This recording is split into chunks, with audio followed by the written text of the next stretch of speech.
Hey everybody, I'm Dr. Langdon, board certified pediatrician, mom of 6 and grandmother to 2 with another coming in September.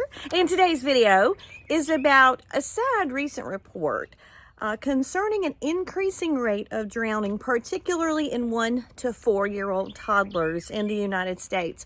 So you may not realize, but the CDC has a report called Vital Signs, and last week, they released updates on the percentage of drownings based on some national statistics that are kept. And it turns out that the rates of drowning from 2019 up through 2022 have actually increased 28% in that 1 to 4-year-old category. And drowning remains the #1 cause of death in children ages 1 to 4 in the United States, which is terrifying. So in that year of 2022, there were actually 461 deaths of toddlers by drowning.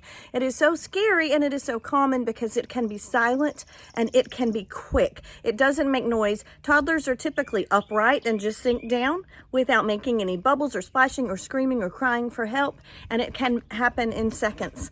So there are many recommendations from the American Academy of Pediatrics. We really want to emphasize layers of protection. So that would include, very importantly, swim lessons. This is one of the theories as to why the rates have increased. Perhaps during the COVID shutdowns, there weren't as many public pools available, and therefore there weren't areas in which to offer the swim lessons.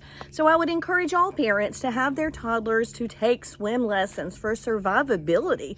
And even this report noted that over half of U.S. adults have never had swim lessons. So if you're an adult out there who's never had swim lessons and doesn't know how to swim, I would highly encourage you to take them. An additional level of support would be fencing around pools and alarms on the surface of the pool, life jackets, especially in boats, riding on a boat, and constant adult supervision, and CPR classes, infant and toddler CPR classes for parents and caregivers. Now, it's slightly controversial about the life jackets because life jackets can hold children in an upright position, and that's actually not how we want them to learn to swim, because to swim they need to be on the surface of the water. And you know, some of the survival training for infants teaches the infant to get onto their back so that they can float and survive. But the life jackets are very important in scenarios like riding on a boat. Also, this report noted that alcohol is often involved in drowning deaths, particularly in teens and adults. So it's crucial, if you are the supervising adult, that you have no alcohol on board to cause any form of impairment or any other drug use at all. I've also had a personal theory about why the rates could have increased in addition to the lack of swim lessons, and that could be, and I know I have been guilty at some points in my life, not when I was supervising toddlers around water, but we adults can often get, for just a few seconds, distracted by our phones, right? And so if that adult who's supposed to be supervising the toddler just for a second looks down at a video, it could be the only few seconds that it takes for that child to suffer a tragedy. So please do not have your phones out if you are the supervising adult. The other thing I've seen in families is that a lot of times one of the caregivers thinks the other caregiver has the toddler.